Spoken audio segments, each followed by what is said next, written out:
with a very good football team. Panthers are 9-0, ranked number 2 in the state.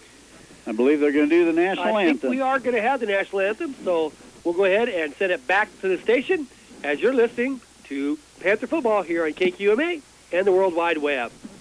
You're listening to action of the Kansas Class 3A playoffs here on KKN, KQMA, and on the web at kknkqma.com. Tonight's action features the Phillipsburg Panthers as we follow them on their postseason run. These broadcasts are brought to you by the support of proud Panther booster businesses. These boosters in part include the Heritage Insurance Agency in Phillipsburg, Madison Motors, and Prairie Horizon Agri-Energy, LLC. Be sure to thank these businesses the next time you visit, and keep it here for more Panther football on KKN, KQMA, and online at kknkqma.com. On the air and on the web, you're listening to Phillipsburg Panther football on KKN, KQMA, and on kknkqma.com. We'll be following the Panthers on their Kansas Class 3A playoff journey thanks to the support of the proud Panther booster businesses. They include, in part, Golden Plains Credit Union, member NCUA, Dr. Bill Miller, DDS, with offices in Phillipsburg and Hill City, and the Cottonwood Inn and Suites. Keep it here for more coverage of the Panthers 3A playoff run on KKN, KQMA.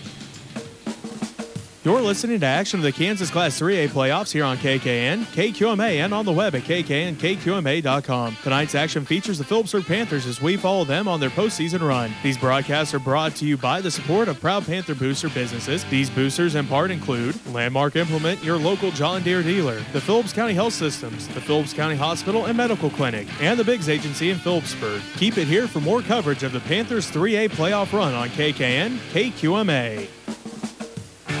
On the air and on the web, you're listening to Phillipsburg Panther football on KKN, KQMA, and on kknkqma.com. We'll be following the Panthers on their Kansas Class 3A playoff journey thanks to the support of the proud Panther booster businesses. They include, in part, Farm Bureau Insurance, Shane Kinter, your agent, Next Tech, the preferred choice for business IT solutions, and Pizza Hut in Phillipsburg. Keep it here for more coverage of the Panthers 3A playoff run on KKN, KQMA.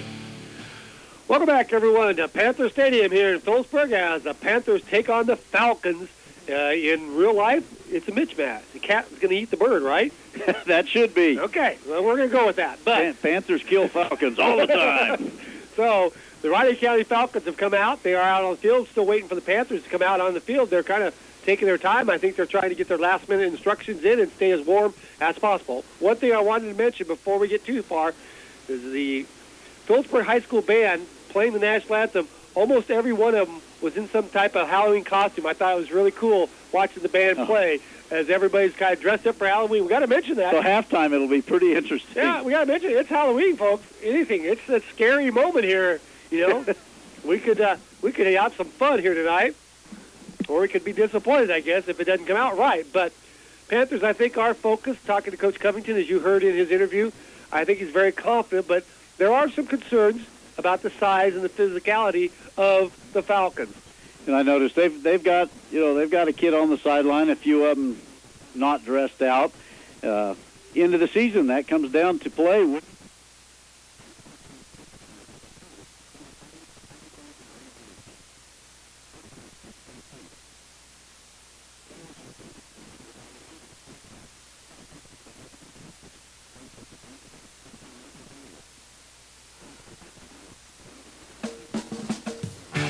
You're listening to action of the Kansas Class 3A playoffs here on KKN, KQMA, and on the web at kknkqma.com. Tonight's action features the Phillipsburg Panthers as we follow them on their postseason run. These broadcasts are brought to you by the support of proud Panther booster businesses. These boosters in part include D&K Insurance, Darren McDowell, your agent, the office of Dr. Ron Judeman, optometrist, and Mapeson Miller, LLP. Keep it here for more coverage of the Panthers 3A playoff run on KKN, KQMA. For them back to disrupt the offensive play. You know, we tend to use our linebackers. They kind of take turn blitz, and if they can guess the right one, that's going to work real well. I saw they use the shuttle pass, which we've seen a couple times this year, but behind a big line, that might hide better than that. Well, they go into a kind of it's almost a full house T formation. The quarterback is in the center, and the running backs are one right next to each side of him. So it's kind of, they're not dropped, they're not offset, they're just standing beside him, and he just kind of turns, and they will run a lot of sweeps, student body left, student body right, a with little him bit of being the main carrier. Right, a little bit of counter. like I say, they do not throw the ball a lot, or they haven't yet. But and we say that with a little hesitation, as here comes the Panthers out onto the field, because Smith Center traditionally doesn't throw the football a lot, and they threw it 23 times against us. Right. So, and I talked to the kids about that. I said, the unexpected is what happens at this time of the year. We had things in place to surprise, I think, Norton and some of these teams. We didn't need them, but they were there. And they still are there. So we haven't shown, I know talking to Coach Covington, he said they put in a couple of special plays based on the defense that Riley runs and stuff to see if they need them. So it'll just be interesting. The wind's about 5 to 8 miles an hour, blowing out of the looks like it's out of the southeast a little bit coming up.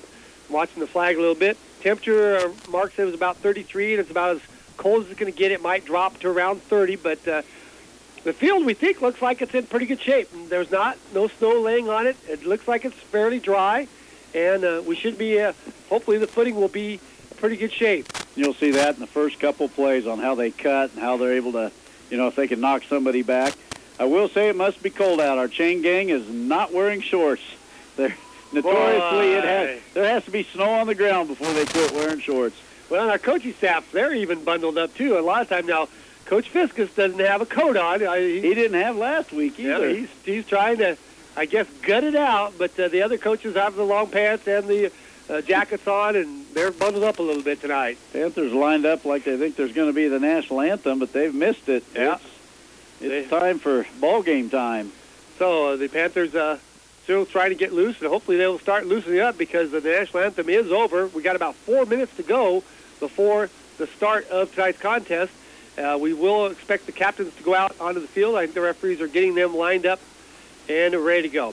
We do have some extra sponsors for tonight's game, so let's go ahead and take a quick chance. We'll send it back to the station as you're listening to Panther Football here on KQMA and the World Wide Web. You're listening to action of the Kansas Class 3A playoffs here on KKN, KQMA, and on the web at kknkqma.com. Tonight's action features the Phillipsburg Panthers as we follow them on their postseason run. These broadcasts are brought to you by the support of proud Panther booster businesses. These boosters in part include Coombs Trucking, J&R HVAC of Phillipsburg, Whitmer Drug, and White's Food Liner. Be sure to thank these businesses the next time you visit, and keep it here for more Panther football on KKN, KQMA, and online at kknkqma.com. On the air and on the web, you're listening to Phillipsburg Panther football on KKN, KQMA, and on kknkqma.com. We'll be following the Panthers on their Kansas Class 3A playoff journey thanks to the support of the proud Panther booster businesses. They include, in part, Rogers & Associates Insurance, proud to support the Panthers, Sawyer's Ace Hardware, and the Olive Bovey Memorial Chapel in Phillipsburg. Keep it here for more coverage of the Panthers 3A playoff run on KKN, KQMA. You're listening to action of the Kansas Class 3A playoffs here on KKN, KQMA, and on the web at kknkqma.com. Tonight's action features the Phillipsburg Panthers as we follow them on their postseason run. These broadcasts are brought to you by the support of proud Panther booster businesses. These boosters in part include the Heritage Insurance Agency in Phillipsburg, Madison Motors, and Prairie Horizon Agri-Energy, LLC. Be sure to thank these businesses the next time you visit, and keep it here for more Panther football on KKN, KQMA, and online at kknkqma.com. The offices of Mapes & Miller CPAs in Phillipsburg and in Stockton, supporting youth in all their endeavors. This is KQMA, Phillipsburg.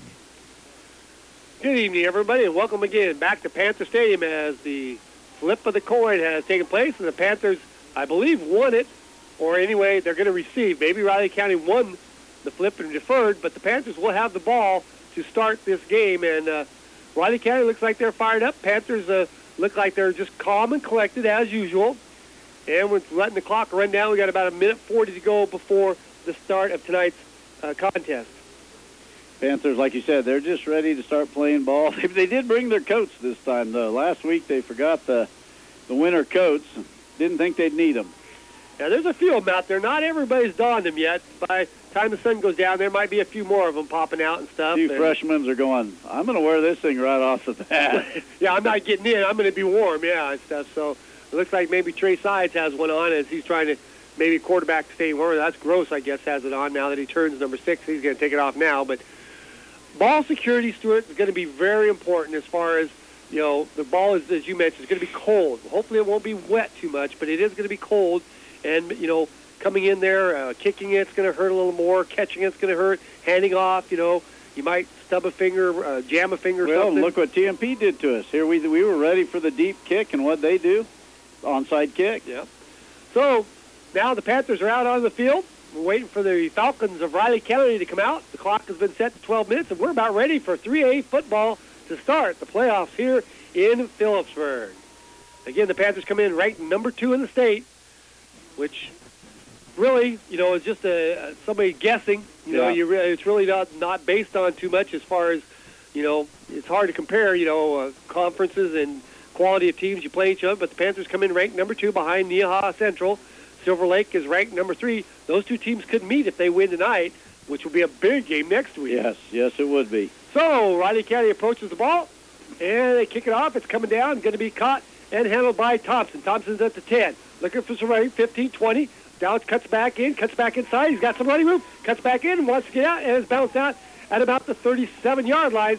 So the Panthers get a good return, and will start 1st and 10 at their own 37-yard line. Panthers had a nice wall set up. He did have to kind of stutter step. Couldn't get right behind the full length of the wall.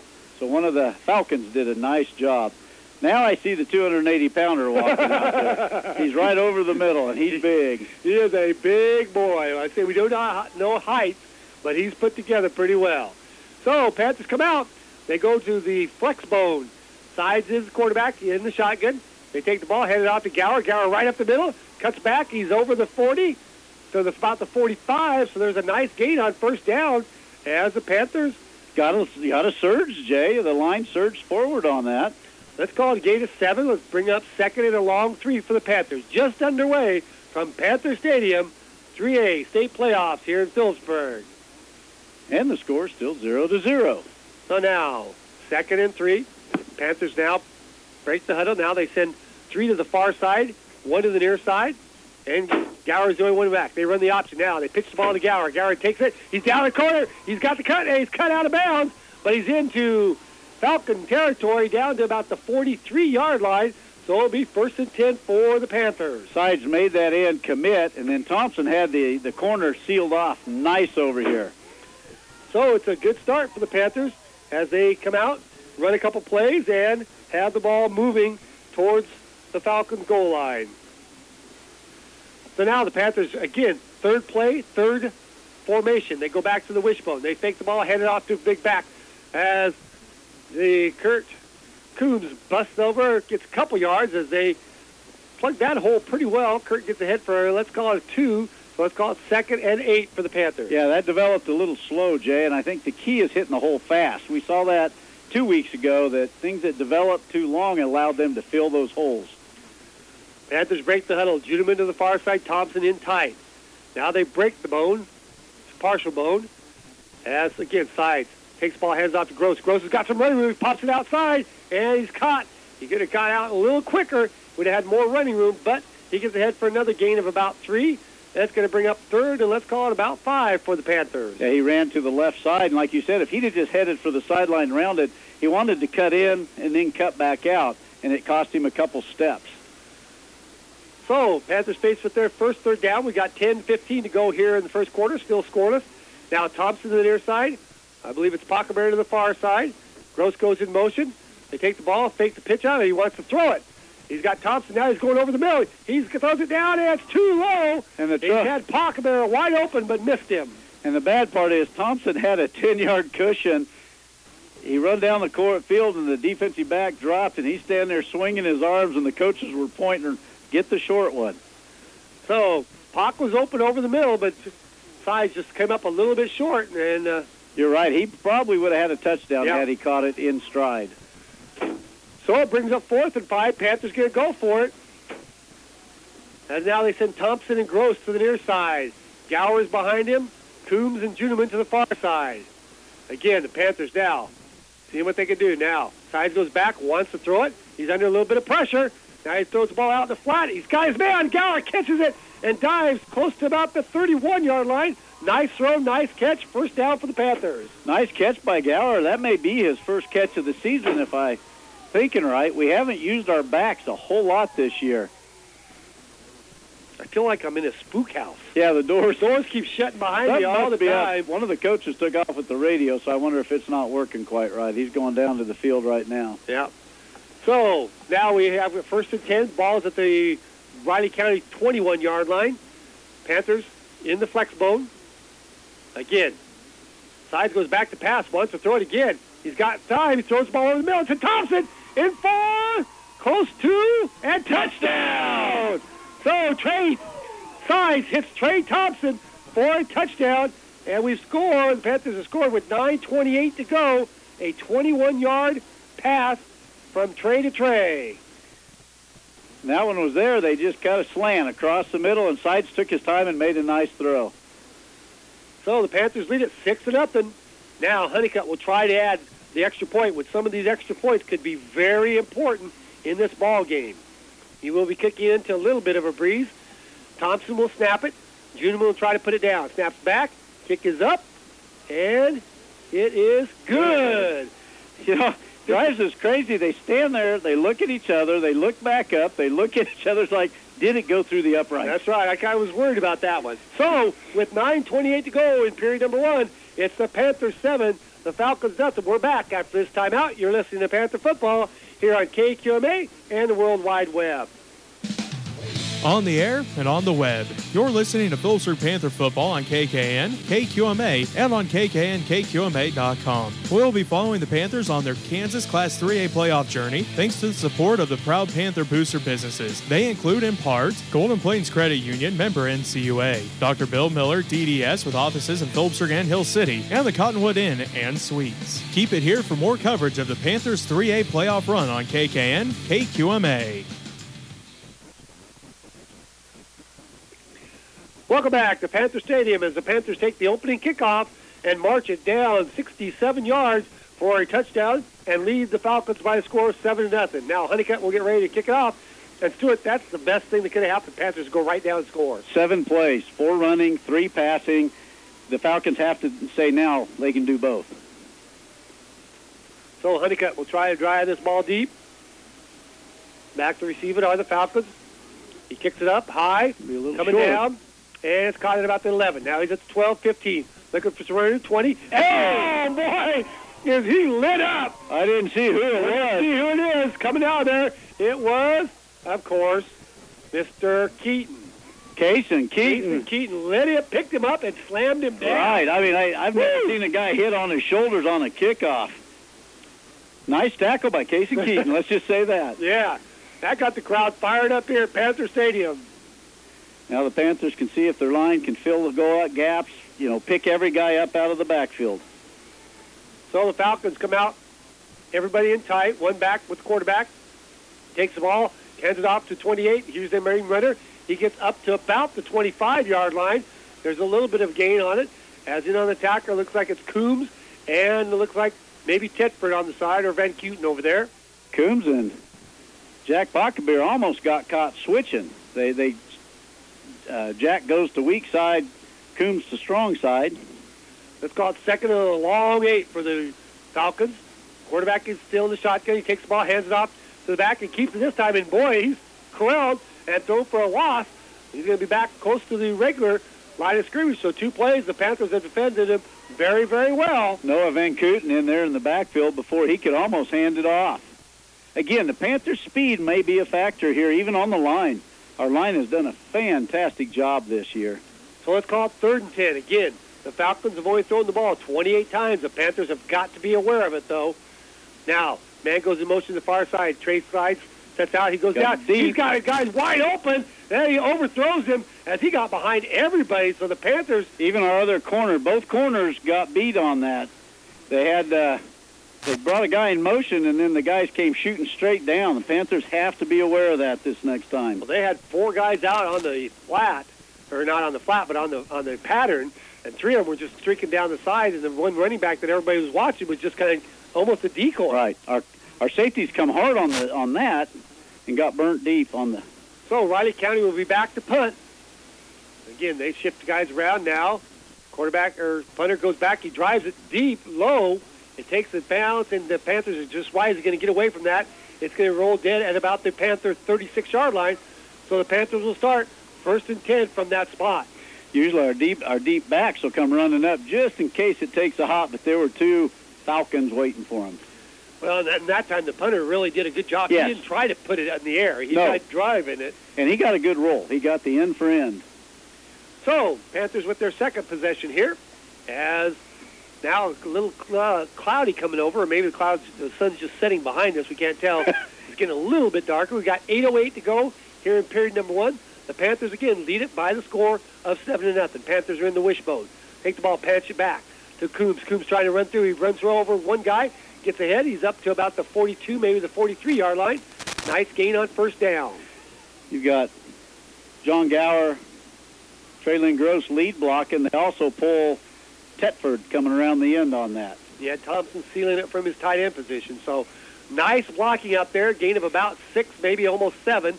Let's call it second and a long 4. Now the Panthers spread them out. They send 2 to the far side, 2 to the near side.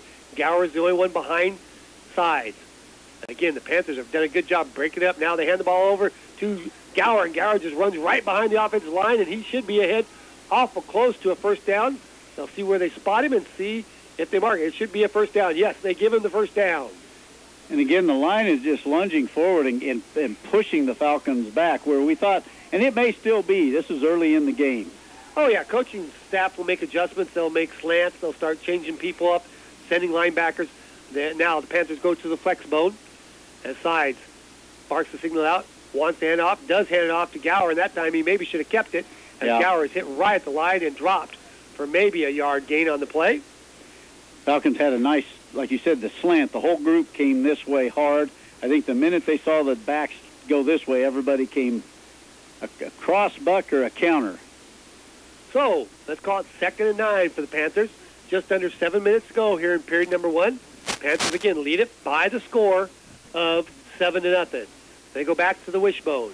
This time they hand the ball off to Gross. Gross following his blockers, cuts up in, lowers his head, pushing, and he's going to be up to about the 45 of Riley County. So it's going to bring up 3rd and maybe let's call it 2 for the Panthers. Nice running that time. Yeah, he just hit the gap on that one and just lowered the boom. There was a whole bunch of Panthers, and they backed up the Falcons for about 3 yards, and then it stopped.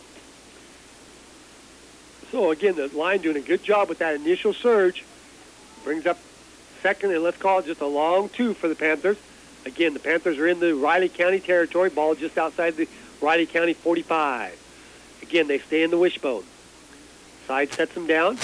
They send everybody in. They hand it off to Coombs, and Coombs lowers his head. Still running. He's close to about the 36-yard line, so he gets the first down, and was lucky they brought him down when they did. Yeah, he hit the pile, and I thought he went down, and all of a sudden he came out the other side of the pile. What I like is he's got both hands covering that football. He had a fumble a couple weeks ago, and I know that really upset him that he had a fumble because that's something he worked on this year. Yeah, he does not like to turn the ball over at all. He never has since he started. Now, they send Thompson to the near side, Junior to the far side. They go to the flex mode. Now the Panthers run cross box. They give it back to Coombs. Coombs has got some running room. He's trying to get to the corner, and now he's going to be bumped out. No, he still stays in, runs over a guy, and he's inside the 20 or right about the 20 as Kurt Coombs picks up another Panther first down. Thompson had a crackback block on that. He come back, and he put his hands on his guy and went, nope, I'm going over to hit this guy. Kurt will beat this guy up. Smart play by Mr. Thompson, as he could have easily got flagged for that one. And earlier in the year, we were doing that. Kurt, I think safely to say he is now the all-time leading rusher for Phillipsburg. I think he did that last week, but they keep giving him the ball. Now Gross has it. Oh, he slips. Oh, if he wouldn't have slipped, he's still on his feet. But he's still spun around, and now he's going to be thrown down. They should give him some forward progress on that. He slipped. If he wouldn't have slipped. Right. The cut was there. I was sitting right here in the angle. When he made the cut, there was a great big hole. But again, not too much slipping yet. Right. And still, he slips and gets 6, almost 7 yards. So brings up second, and let's call it a short 4 for the Panthers. We've got 5:09 and counting here in quarter number 1. And the Panthers lead it by the score of 7-0. One of the Falcon linemen actually ran right past him. Didn't even see that he had the ball. Gross is way out to the near side. Junior to the far side. Now they hand the ball off to Gower. Gower's going to get in there. And no flag. So with 4:50 to go here in quarter number 1, the Panthers, that is let's see, they had the ball at about the 20. Let's call it about a 14-yard run by John Gower for the touchdown, and it's now 13-0 in favor of the Panthers. And it's really hard to defend that, Jay, because they spin the running backs out, so you have to deplete your backfield or your defensive backs. And the Panthers come out and throw 3 passes on the first series. That's loosened them up tremendously. Yes, it has. Now Thompson sets it back, and Honeycutt gets it up, and he missed it. No good. So Honeycutt misses the extra point. So the score will remain the Panthers 13, the Falcons nothing. We're back after this timeout. You're listening to Panther Football here on KQMA and the World Wide Web. You're listening to action of the Kansas Class 3A playoffs here on KKN, KQMA, and on the web at kknkqma.com. Tonight's action features the Phillipsburg Panthers as we follow them on their postseason run. These broadcasts are brought to you by the support of proud Panther booster businesses. These boosters in part include Landmark Implement, your local John Deere dealer, the Phillips County Health Systems, the Phillips County Hospital and Medical Clinic, and the Biggs Agency in Phillipsburg. Keep it here for more coverage of the Panthers 3A playoff run on KKN, KQMA.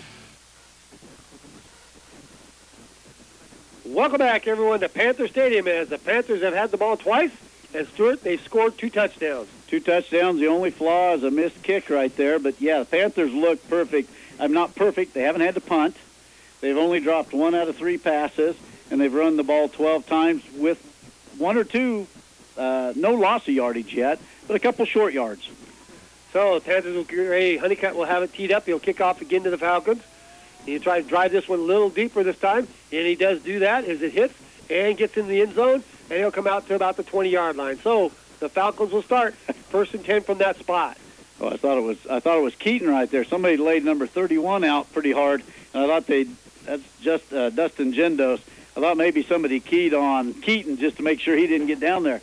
I thought the Falcon could have reached out and caught that. He wanted to see it bounce and see where it went. Now Kurt Coombs comes out, as Ford and Kellerman are the defensive ends, so they're giving Pock and Kurt a little bit of a break here. Now, the ball is flipped to the quarterback. They run the shovel pass, and he's got some running room, as now the Panthers regain their balance, and they stop him at about the 25, maybe just over the 25, but that's a good gain for the Falcons, a gain of 5. Right. And that's the first time the shuttle pass has worked all year. Teams that usually try it, we either knock the ball down or intercept it. So let's go game 6. Let's call it 2nd and 4 for the Falcons. I think you had Moon on the tackle over there and one of the linebackers. Falcons break the huddle. They have now split one back behind the quarterback. They're off to the side. They take the ball. Quarterback wants to run it, and there's just nothing there.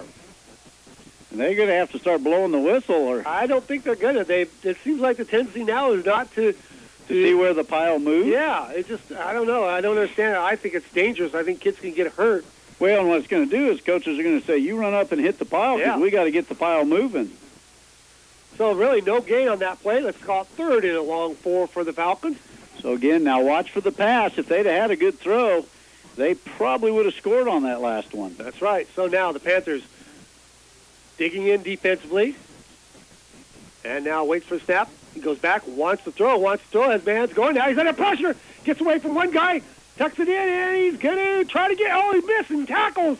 He's still on his feet. The Panthers doing a poor job of tackling. And he's up to about the 40-yard line, 1st down for Falcons. Instead of a 12-yard loss or about 3 guys hitting him before the 1st down, that quarterback scrambled. Yeah, the Panthers had a golden opportunity. Give credit to Halstead, the 175-pound senior. He didn't give up. But the Panthers almost had him dropped at about the 15-yard line. And they did a great job covering the passers. They were so covered he had nowhere to go. It's when he rolled out, we missed the tackle back here. So, brings up 1st down. Again, your defensive ends are Ford and Kellerman. Looks like we got Van Kooten, Christopher, along with Noah and Tedford in there for the Panthers. You got Gower and Keaton, Moon, Blinker, Thompson, and Sides, defensive backs. Now the Panthers go to a 4-4. Quarterback takes the ball, a direct stack to the running back, and he's dropped after a gain of about 2, as they now are starting to direct snap it a little bit. Little words between Van Kooten and the biggest guy out there. So gain of But you're right, that was a direct snap to the back, and that makes him hit the hole that much faster. gain of about 2.5. So let's call it second and a long 7. Now they spread everybody out. 1 to the far side, 3 to the near side. Quarterback takes the ball, wants to throw a quick pass out, and he skips it out to him, and it's going to be incomplete. Going to bring up third and a long 7 for the Riley County Falcons. Panthers had that covered really nice. What you worry about there is they throw that one to set the one. They fake that and throw it deep. Josh Linker in there, if he would have caught it, he'd have hit him. And Josh is a pretty good tackler. He usually does not miss too many tackles. No, all the years I've coached him since 4th grade, I don't know if I've seen him miss a tackle. We got 2:37 to go here in the first quarter. Again, it's the Panthers 13. Riley County nothing. Now they switch sides, 3 to the far side, 1 to the near side. Now, quarterback sets, wants to throw. He's going to throw the ball over the middle, and it's caught for a first down. As right over the middle, nice catch. First down into Panther territory at the Panther 48-yard line. And one of the Falcons is down. So Riley County comes out and throws and gets the first down. They overloaded the far side, and they looked this way and then threw it across the middle. And we do have a Riley County player down on the turf as Kirk Coombs comes back in. Jace Kellerman coming out, talking to the coach, trying to figure out. Who do I cover on that? Do I drop into coverage? The Panthers were there, just a nice pass across the middle. And he's not moving around really well. I don't know. He might have just got the wind knocked out of him. It looks like he is up now. I think that could have been it because he's not limping. Right. Ty Nelson, he's a running back, 175-pound senior. I think he's played. They have him at running back, but I think he lined up on the wide side over there. Yeah, I think he splits out more than he's actually in the backfield. But first down for the Falcons, and we are at 2:27. Clock is now started, and this is the first time Riley County has been in the Panthers into the field. They've had 3 first downs just this series alone. So now they send 2 to the near side, 1 to the far side. Man comes in motion. They hand the ball off. He cuts back up. He gets ahead. He's up to about the 45. So he's getting. Now their line is starting to push some of the Panthers around. He gets about 3 on the play, maybe 3.5. So let's call it second and a short 7 for the Falcons. Well, they're doing to us what we did. They threw the ball a few times. We've got to drop a little bit instead of packing that middle back in there. So let's call it second and short 7. As the Panthers the Falcons break the huddle. Now the Panthers shift people around. Again, now they have the full house backfield. Quarterback takes the ball, hands it off to his back. He's hit right at the line of scrimmage, but he leans forward and dives head for a gain of a couple. So it's going to make it a third and very gettable. It's going to be a third, and let's call it third and about 5.5. Let's call it third and a long 5. You've really got to watch that because he either hands it off or he keeps it, and he's going to head for the corner over here. Oh, a big third down for Riley County as the Panthers defense would really love to shut him down here. We got 1:05 to go here in quarter number 1. Now, quarterback is in the shotgun. Man goes in motion. Goes out the side, and now they call a timeout, I believe. Yep, Riley County calls a timeout. Something they didn't like, or maybe they wanted to see how the Panthers, with 56 seconds left in the first quarter, Panthers up 13-0. Yeah, that's going to be interesting to see. They send that man in far motion. It's like they're almost trying to set something up. I don't know if he can throw the ball or not. Well, or they're looking at who's following him. Now, if you send a linebacker with him or do you not send anybody, that changes everything. But what I'm thinking is if they throw that ball out to him, he catches it, sets, and throws it deep. I don't know if he's capable of throwing the ball. But talking to Coach Covington in the pregame, I don't know if he mentioned it or not, but he said 28 and 14. Those are the 2 kids that have the ball 85, 90% of the time. So that bit, like you said, the big running back and then their quarterback. That's about it. You take those 2 guys away, and they're, I don't want to say one-dimensional, but those are, like I say, they've carried the ball about 80% of the time for their offense. And I didn't see who the receiver was. Was that a receiver or a back that caught that over there? I think it was the receiver. I think it was the receiver coming across. Might have been their big tight end because it was a big kid. That's what I thought so, too. I just didn't pick the number up. I think he kind of just slid out of there. They're just going to pile it up, aren't they? Third down, and let's call it a long 5, and they have everybody in tight. Quarterback takes the ball, wants to throw it. He's got a shuffle pass, and this time the Panthers react to it, and they get him down. Not much gain there. as it's going to be 4th down for the Falcons, and we'll see what they want to do.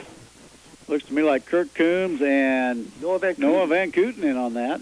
Shuttle pass worked really well the first time. I'm not surprised they came back to it. So it's 4th down, and let's call it 5. We've got 31 seconds to go here in this first. They act like they're going back to a punt formation, but we've seen them direct snap. The quarterback is the up back.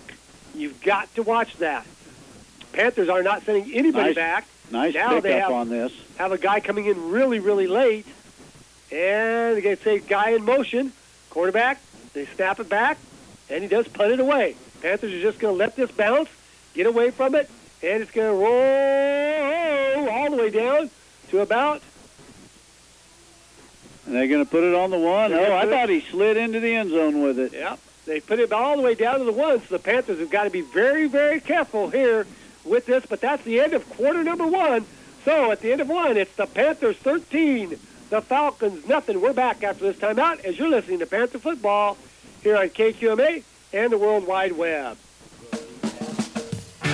On the air and on the web, you're listening to Phillipsburg Panther Football on KKN, KQMA, and on KKNKQMA.com. We'll be following the Panthers on their Kansas Class 3A playoff journey thanks to the support of the proud Panther booster businesses. They include, in part, Farm Bureau Insurance, Shane Kinter, your agent, Next Tech, the preferred choice for business IT solutions, and Pizza Hut in Phillipsburg. Keep it here for more coverage of the Panthers 3A playoff run on KKN, KQMA. Welcome back to Panther Stadium here as quarter number 1 in the 3A state playoffs is down in the books, and nobody else has even started yet, folks. The Panthers have a 13-0 lead over Riley County, but big stop, though.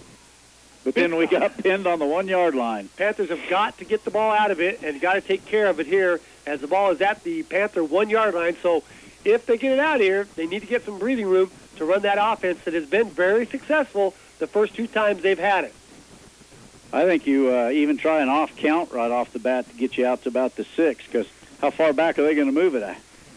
Well, you might get them to jump. That's what I meant. Get us a 5-yard gap there, and then that opens things up. So the Panthers come out. They stay in their power formation, which is the wishbone. Sides now. Looks over. They show blitz, and I believe they got him, Jay. They might have got him. Or, I don't know, the Panthers are backing up. Yep, false start on the Panthers. Oh. So that moves it to half the distance to the goal line. Panthers really need to be careful here. And the thing was, it looked like they jumped and we had it. So they stay in the wishbone. Again, Riley County showing blitz. They hand the ball off. And Side still has it. Throws the ball out. He's got a man there. Caught by Gross. Now he's in the foot race. He's down to about the 49-yard line. I did not see the fake. I didn't either. I thought it was up the middle. And then I thought Sides was going to try to run and get sacked in the end zone. He held the ball for the longest time. Panthers doing hurry-up offense. They're lined up and ready to play. So the Panthers go from their foot line to their own 49 with a big pass play from Sides to Gross. Panthers up and ready to go. They stay in the wishbone. They have the Falcons on their heels right now. So Sides sets them down. They hand the ball off to Kirk Coombs. Kirk Coombs center steps running cut. Now he's up ahead, still spinning. He's inside the 40 to about the 39-yard line of the Falcons. And another first down.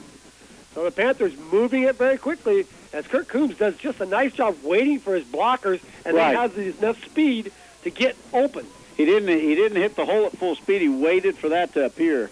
Again, the wishbone. Sides sets him down. They fake the fan out. Now Sides is guy. He Thompson throws wide open. Thompson's wide open. And then he catches it in for a touchdown. And Sides is laid out, but Sides catches it, throws the pass. Almost too far, almost over Thompson's head. Nobody on him the whole way out there. It was just a matter of don't overthrow your receiver. So a 39-yard pass from Trey Sides to Trey Thompson, and it's now a 19-0. Panthers on top here early in the second quarter with 11:26 to go. Panthers lining up for the kick once again. Snap is back, ball is bound out, and the kick is up, and it is good. Jay, I thought actually he overthrew him on that, the way he laid it out there so far, because he laid it up and out instead of throwing it to him. But there wasn't anybody within 20 yards of Thompson on that one. And the way your son was looking at it, I thought he'd overthrown him too, because he was kind of looking over the top of his head. And your son made a great play on the ball, watched it all the way into his hands. Coombs took a hit, though. I thought maybe they hit him a little late back here. You mean sides? Sides. I'm sorry, sides. He got laid out. Yeah, I thought should have been a flag. The official was standing right there. Could have easily been called, and I think that's what Covington and them were talking to him about, because of the simple fact that he got hit pretty hard and the ball was gone. You know, and the Panthers give him credit from the half-yard line, because they got a penalty all the way. 99.5 yard. But you know what threw him off? Drive. Something we hadn't seen that we kept saying, why aren't they using it this year? The hurry-up offense. Didn't allow the Falcons to substitute, didn't let them change their defense up any. Well, and we threw the ball out of our own end zone, but we didn't throw it to a wide receiver. We threw it to a back, delayed out of the backfield. Who hasn't had a catch this year. Yeah, they were in the wishbone formation, so Gross had to go from his far tailback, cut around and outside, and came across, and it just had to develop, and it worked perfectly. Now, Honeycutt has it teed up, kicks the ball down on the ground. It's picked up at the 25, looking for someone who's at the 30, 31, 32. He's over the 35, and now... And I don't know if they're trying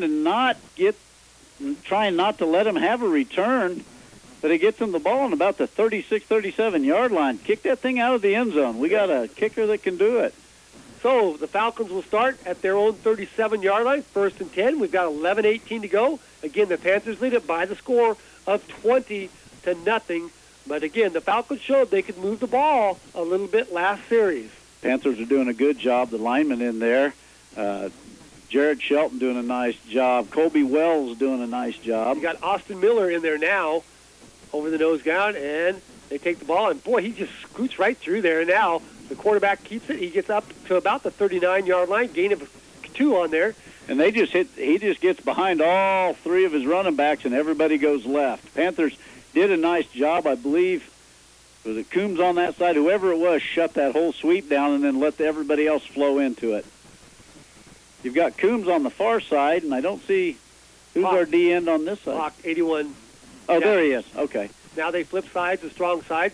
Again, the quarterback is in the shotgun, takes the ball, hands it to just a direct snap to the running back, and this time the Panthers get him down, and shooting him through the gap is Mr. Gower, and it's a loss back to the 36-yard line. Same exact play, opposite side, and the thing is, we switched Coombs to the strong side who's going to shut that down, and Gower just shot that like you said, he was in there so fast, quarterback didn't have time. Loss of 3, so it's going to bring up 3rd and 10.5 on this play. Thompson just motioned to the other D-backs. They got to pass on this one, so be prepared. So now they send to the far side. The tight end is in tight. Now he goes out, trying to run down the seam. They throw the ball down the middle, and it's overthrown, incomplete. But the guy was there. He was open once again as the Panthers are trailing him. I don't understand. We had 4 guys. One Falcon passed all of them. Yeah. I want to see, and that's that number 5 that got hurt a little bit earlier. So he's lining up as a off back and just shooting down the field. So it brings up 4th and 10, and number 5, who is that Nelson, is also the punter, so he goes back. Now the Panthers got to beware of the fake because it's getting desperation time as he drives it. Now he kicks it out, and it's coming down. Fair catch is signaled and caught by Trey Thompson. Tie side. And that's a first. I keep asking why we don't fair catch. And he said, well, we either catch them or we let it hit. So it's nice to see a fair catch. By the freshman. Yes. So he's not a freshman anymore. He's got a whole season under his belt. He's a seasoned freshman, let's call it. But the Panthers get the ball at their own 24-yard line with 9:54 to go. And again, they lead it by the score of 20-0. Panthers break the huddle. They stay in the wishbone. Again, Trey Side sets him down, takes the ball, one handoff, hands it off to Coombs. Coombs lowers his head. He dives up. He's over the 30 to about the, well, I'm going to see where they mark him, right inside the 30. So there's a gain of about 5, maybe 6 yards on first down. Panthers have just consistently moved the ball. They haven't had to punt yet. The Falcons have punted 3 times. The Falcons on that last drive really needed to get something out of that one. And I don't see the big guy in there anymore. They've went to a smaller, quicker lineup trying to get to the Panthers before they get too much going. Again, the Panthers stay in the wishbone. They hand the ball off to Coombs. No, that's Gross. Gross hits the ball hard, dives up and over. He's over the 40 to about the 42-yard line, and we'll have another first down for the Panthers. Nice thing Gross has learned this year is, like last year, he didn't wait for his blockers. That time he's waiting, and then he's making that decision. Do I cut upfield or cut out? And he can go both ways. And Gross, for 20 yards, is extremely explosive. He is very quick through the hole once he makes up his mind. Now, the Panthers send Judeman to the near side. They go to the flex bone. They got Gower behind him. Now they fake the ball, and now they do hand it off to Gower. Gower breaks one tackle, looking for somebody to run over, and he runs over a couple, gets the ball down to the Falcon 45-yard line. He goes through the middle, and he uses the other arm to push off our guys, push off their guys to change direction. He's like a little bowling ball out there. He just bounces around wherever he needs to go, and just when he can't get any further, he runs over somebody. You know the other team underestimates him because he's not a 200-pound running back. He's about, a 185, 180, and he just hits like a 240-pound running back. Now they break the bone. They send Gross in the slot. Got Gower and Coombs. They hand the ball, fake the ball, and Sides has it. Wants to throw the pass down. He's got a man open. Puck! Oh, off his hands. He couldn't bring it in. He was there, and it was a nice pass by Sides. Perfect pass right into Pockebeer's hands. Up to that point, Sides had missed the first pass, and we had 4 passes in a row, 2 of them for touchdowns. That one would have got us down inside the 10. And you can believe nobody feels worse than Jack because Jack has been pretty sure-handed this year. Right. And he caught some big passes last year. So it brings up 2nd and 10. Ball is just inside the 45-yard line of the Falcons. They go back. Panthers go back to the wishbone. Now, Trey Sides follows his blockers. He's got some running room. He cuts inside. He's down to the 15, 20. He may be gone. Oh, he tiptoed. Did he get in? And he did. Touchdown. So that's a 45-yard run by Sides. Trey Sides with 8:22 to go. Keeps it himself. We were wanting that, and we finally got it, Stuart, because you lead 3 backs into that hole. Who's going to stop that? Right. You're going to get yardage, and then he just sprinted down the sideline, outran 2 or 3 guys, and he must have got off balance because he started tiptoeing and turning sideways. So the Panthers have Honeycutt in to try the extra point. Thompson again will snap it. Snap is back. Julian puts it down. Kick is up, and good. So with 8:22 left in the second quarter, 27-0 Panthers, and it's not as big of a lopsided game as we think. Falcons are making some moves. They just can't put them together. Yep. You're listening to Panther Football here on KQMA and the World Wide Web. You're listening to action of the Kansas Class 3A playoffs here on KKN, KQMA, and on the web at kknkqma.com. Tonight's action features the Phillipsburg Panthers as we follow them on their postseason run. These broadcasts are brought to you by the support of proud Panther booster businesses. These boosters in part include D&K Insurance, Darren McDowell, your agent, the office of Dr. Ron Judeman, optometrist, and Mason Miller, LLP. Keep it here for more coverage of the Panthers 3A playoff run on KKN, KQMA. Welcome back, everyone, to Panther Stadium as the Panthers have exploded and lead this one by the score of 27-0 here with 8:22 to go still in the second quarter as the Panthers have scored, I believe, on every possession that they've had the ball. Yes, they have. And again, they've used passing and running. They've got the Falcons kind of guessing. Well, it's nice to see us passing. I mean, we don't want to get pass happy, but boy, Sides is throwing the ball very well tonight, as he has all year. Now the kickout comes down to about the 6. He's at 10, 15, 20, looking for some running room. Tripped up and falls forward. He gets up to about the 25-yard line. I think they will start 1st and 10 from that spot. And I don't know that the Falcons have ever been down this far this year because they have 2 losses. One was Silver Lake. They lost 41-14, but that was close until late in the fourth quarter, or late middle of fourth quarter. And then last week's loss, 26-22, that was tight the whole game. The only thing that worries me, Jay, is they've had 2 passes. You know, they've caught 2 out of 5, but 2 of those, if they hit the guy, the receiver, it's a touchdown. Yep. They got behind us on both of those. So the Falcons come out. They stay in bunched in tight formation. Quarterback barks out the signals, takes the ball, and then he hands the ball up to the back, and the Panthers just swarm him. And there's going to be a loss of a couple on that one as everybody flowed with the ball. And Jordan Ford gets up, Christopher Van Kooten looks like that's Tedford on the bottom. And they just shut that sweep down. The minute that shuts, everybody else can swarm in. Well, the nice thing about it, too, is you now have, I don't see Coombs or Pock out there. You have Kellerman and Ford in there giving some of the guys some rest. And they shut that play down. Now the quarterback wants to throw it, throws the ball out in the flat. It's over everybody's head, and it's incomplete. That time the Panthers were in perfect position as they had everybody covered up. A couple people talking about who covers who covers what, just to make sure. Sides and Link are back there. They had both guys. One in front, one behind, and he overthrew both of them. So it brings up third, and let's call it 11 for the Falcons, as they really need to get something going and get some positive momentum going in here. Gower's going along there, patting them on the shoulder, hitting them on the backside, saying, keep doing what you're doing. It's helping. Well, that's what a captain needs to do, and John's doing that very, very well. Panthers shift defensively. They send to the near side now. Quarterback wants to keep it. Breaks one tackle, but he ain't going to break the wall. As the Panthers line him up, he might have got back to the line of scrimmage, and that's going to be about it. A gain of about one, almost back to the original line of scrimmage, and it's going to be fourth down for the Falcons. Gower at the bottom of the pile there. One of the Falcons helped him up because he was the last guy coming out of the pile. So the Panthers tie sides, and Trey Thompson go back. Now we got to get some blocks here. Don't let them guys get down there so quick that we can't get a return. And you got to watch for the fake because I think it's just getting close to desperation time. We got 7:01 left to go. Snap is back. Hunter punts it away off the side of his foot. Not very good punt. It does take a little bit of a bounce. And Trey Thompson comes up and acts like he's going to catch it on the bounce. Actually, I didn't see it.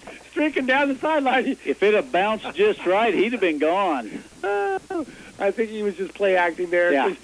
He really had to.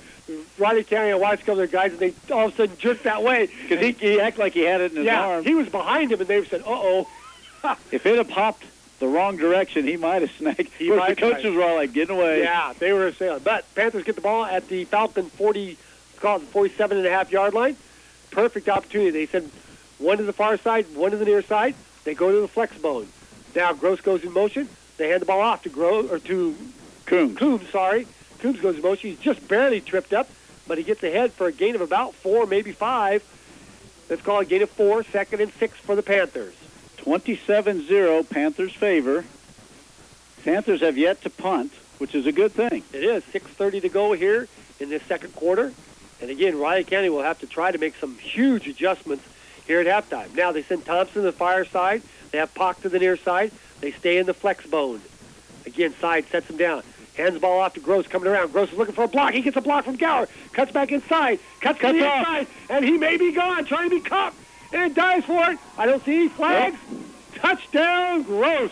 2 key plays or blocks on that. John Gower down here, and Jack Pockybeer holds his block forever for Gross to cut off of. So that's a 44-yard run by Gross, and the Panthers now lead it by the score of 33-0 over the Falcons.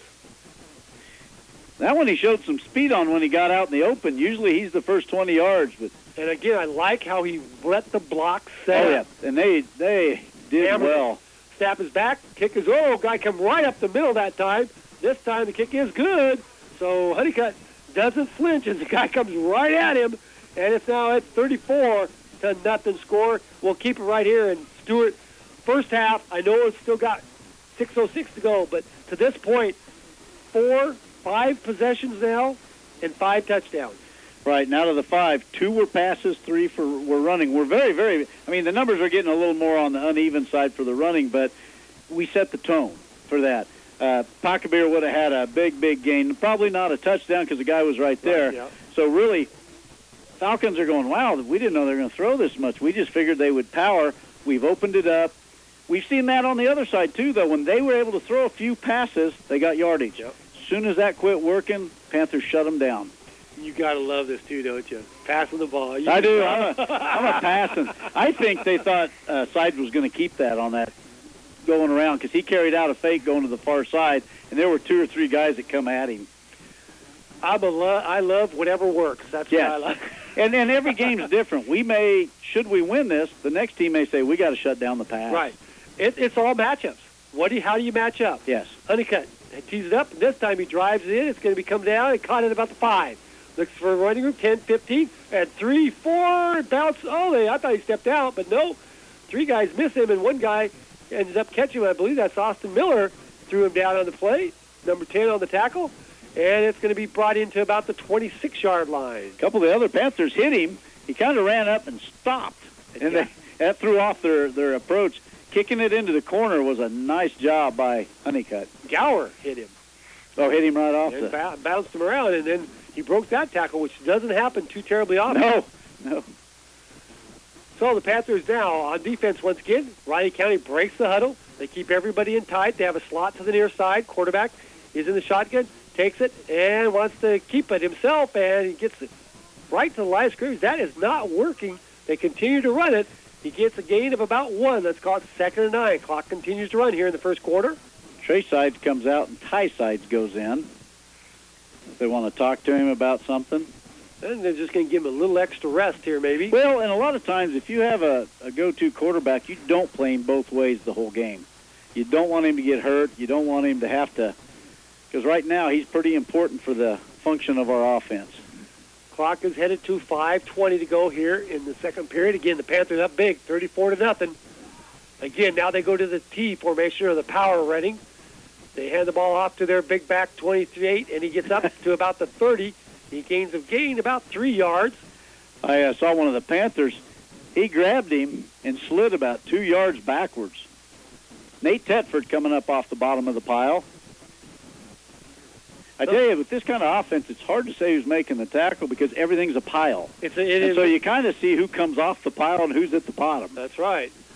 So let's call it 3rd and a long 5. Again, they stay in the T formation or the power formation. Quarterback takes the ball, wants to up, wants to pass. He's got a man in the flat. It's caught. And right, but a bunch of Panthers there. Nice catch. Like you said, there were 3 Panthers all around him, and that was a bullet. He threw a nice. Completed up to about the 42-yard line, 41-yard line, 1st and 10 for the Falcons. Nice throw, nice catch. Again, that's hard to get a rush on because it looks like a run, and then he just takes about 3 steps back after he goes towards that corner like it's a typical sweep. So they stay in the power formation. Again, the Panthers line up, take the ball, his hand off to the back. And there's a penalty on that, which should be a holding. As they never do get him down on the ground, but finally the officials blow the whistle and stop it. And that's that Mikey Wagner, the running back you said that's so dangerous for him. Illegal start, false start on Riley County, so that will back them up. I believe the Panthers will take it, back them up 5, make it 1st and 15 for the Falcons. Uncharacteristic. Some of them are saying let it, decline it. You got to take it. Take it and put them back there. Yeah, but with 4 minutes left in the half, first penalty on the Falcons and only 1 penalty on the Panthers, which is completely different from what we've been seeing. Well, and again, maybe this official crew is just letting them play. Not trying to change the game. Right, just man on man, and whatever happens, happens. As long as there's not a distinct advantage one way or they're holding or grabbing or whatever. And to me, that's the way the official is there. He's just kind of there to oversee the game. If it's blatant, you need to call it. But if it's questionable, if it's a face mask, call it. But not some of these ones we saw where every play we had to stop. So they stay in the same power formation. Quarterback is in the center, he takes the ball, and he keeps it, trying to get the outside. He's got some speed, but the Panthers run him down. And that's Coombs on this side. Coombs sprints to the outside, gets him, and there's a gain of a few yards. Moon and Thompson over there to help him, but Coombs kind of slowed the sweep down, then said, the heck with that, turned and just sprinted and hit him. Gains about 2.5 on the play, so it brings up 2nd, let's call it 12 for Riley County as they get back some of the penalty yards. And like you said, he's such a dangerous because he could do that play right there and then pull up and throw it. So, Panthers using kind of a different defense. They're kind of rolling their defense ends up at times, and other times they're stepping them back off and going more with a 3-5 or a 3-4 look, and really are confusing it. Now, I think the Riley County team has taken a timeout. Which is their second timeout this half. So with timeout on the field, we've got 3:38 to go here in quarter number 2. It's the Panthers 34, the Falcons nothing. We're back after this timeout. You're listening to Panther Football here on KQMA and the World Wide Web. You're listening to action of the Kansas Class 3A playoffs here on KKN, KQMA, and on the web at kknkqma.com. Tonight's action features the Phillipsburg Panthers as we follow them on their postseason run. These broadcasts are brought to you by the support of proud Panther booster businesses. These boosters in part include Coombs Trucking, J&R HVAC of Phillipsburg, Whitmer Drug, and White's Food Liner. Be sure to thank these businesses the next time you visit, and keep it here for more Panther football on KKN, KQMA, and online at kknkqma.com. Welcome back to Panther Stadium as the Panthers enjoy a big first-half lead here with 3:38 to go. It's the Panthers 34, the Falcons nothing. But as again we mentioned, there's lots of football. Riley County took a timeout trying to figure out what they can do to get something going and get some points on the board here. And maybe they saw something that they've just got to explain. You've got Ty Sides and Josh Linker covering the split-offs on the far side. Quarterback is in the shotgun, takes the ball, wants to throw a quick pass out. He's got his man. Catches it, bounces off one guy. Ty Sides comes up, stops him, and gets some help. But there is a gain of about 8 yards. And he caught it, turned, and threw as fast as he could, but there was also a running back that snuck out the backside on that. So they get it to a manageable 3rd and let's call it 5 for the Falcons. And that's a real hard thing to stop when he snaps, turns, and throws, because you're giving him that 5 to 8 yard cushion just so he can't beat you off the sprint. Now Thompson and Trey Sides play about 3 yards off, but the younger guys are playing a little bit softer, which you need to be, I guess. Now the quarterback tries back. He goes back to throw, wants to throw a pass. He's got a guy going down the middle. It's almost snagged out of the air by number 5. I thought he overthrew it. They faked the throw over here. This time Thompson was going to jump that pass. He had that one read, and they throw it over the top, and Moon was there. As Nelson just about made a great grab as he went up, tried to one-arm it, just about brought it in, but it goes incomplete, and the Panthers are expecting Riley County to punt.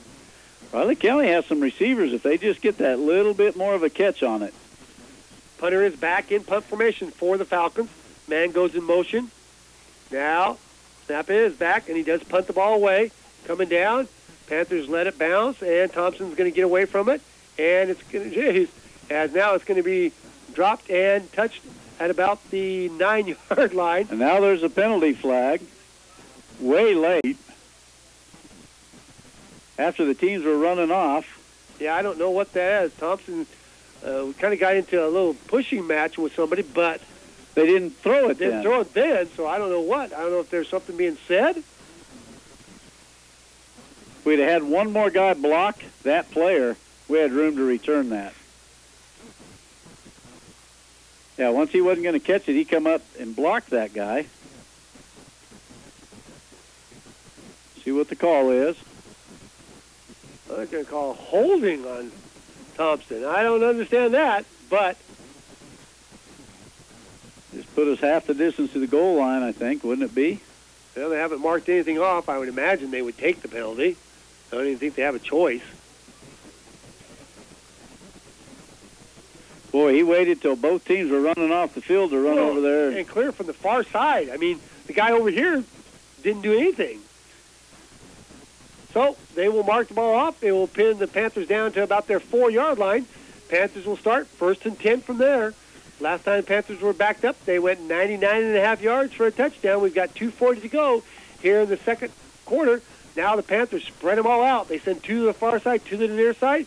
Sides and Gower are in the backfield.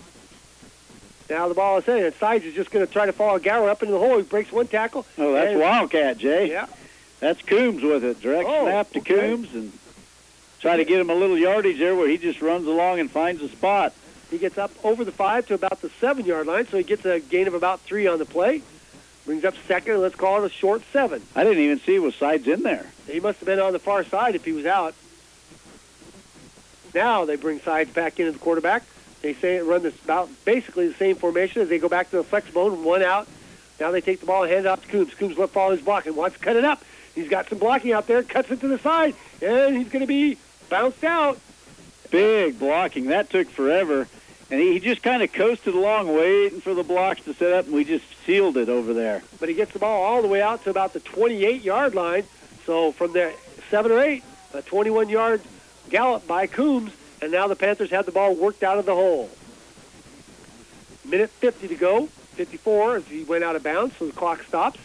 And the Panthers have it 1st and 10.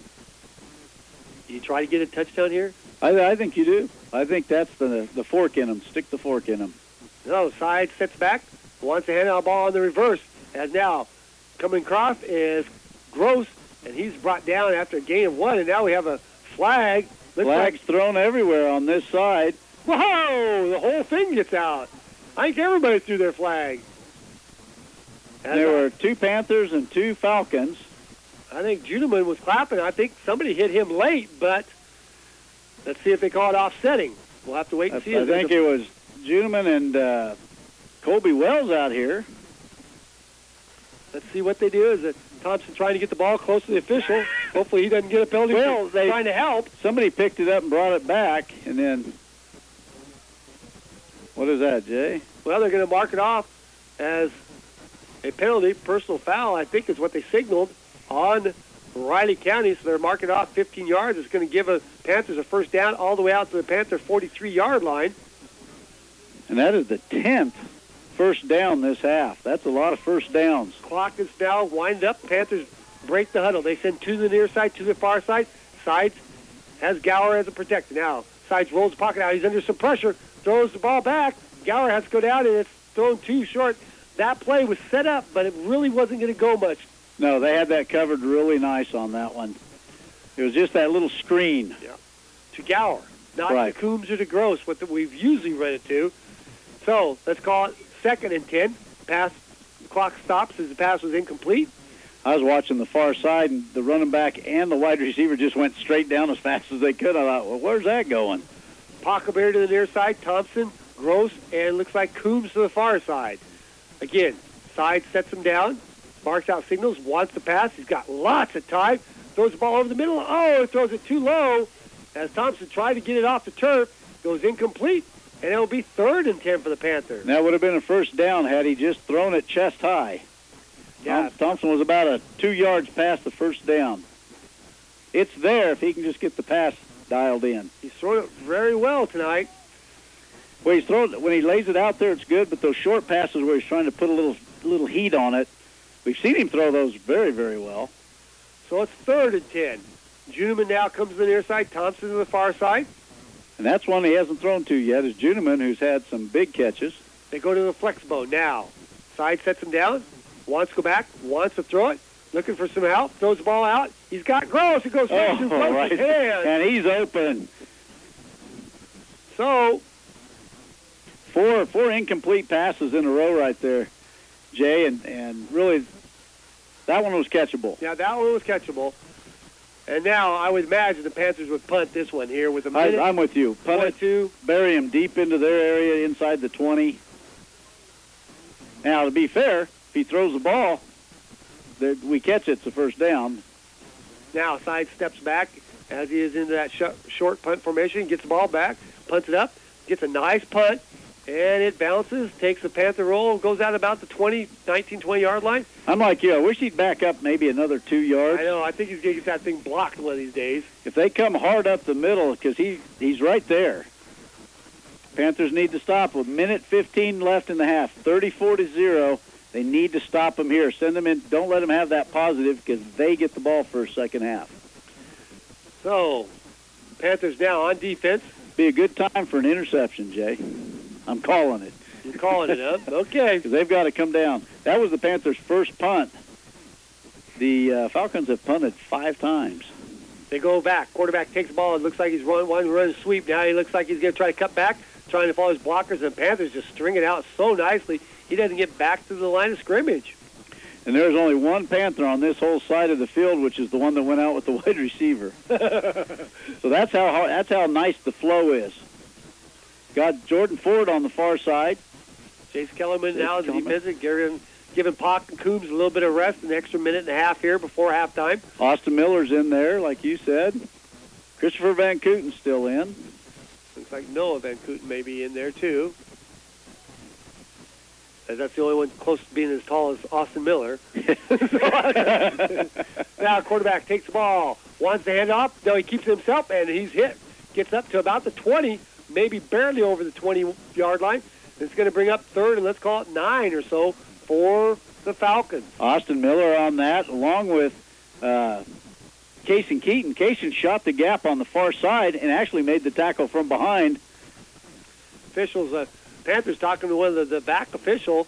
Looks like Gower, Keaton, and Thompson all talking to him, which 2 of the 3 are captains, so they got to at least listen, I would think. And I think they're going to let the clock run out.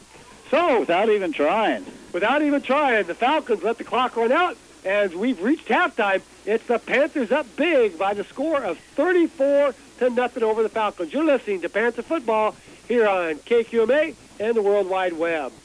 The offices of Mapes and Miller CPAs in Phillipsburg and in Stockton, supporting you.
Please welcome the award-winning Panther Pacers. Pacer members are junior Ashlyn Kennedy, sophomore Ashlyn Cole, senior captain Savannah Ewing, sophomore Lexi Wood, senior captain Sam Pruitt, junior Rissa Peterson-Shea, junior Georgia Weisinger, freshman Ava Skimper. Watch now as they perform to Runaway Baby.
So it'll be interesting to see what kind of changes the coaching staff makes offensively, and more importantly maybe is what kind of changes they make defensively to try to slow down the Panthers' running game and passing assault here in that first half, as the Panthers doing a good job balancing everybody up and keeping the Falcons off balance there in the first half. The biggest conversation on the far side, talking to our inside players over there, our chain gang, is they want to shut our run game down. They're still not worried about our passing game. They think if they can stop the run game, stop the middle, everything else will collapse.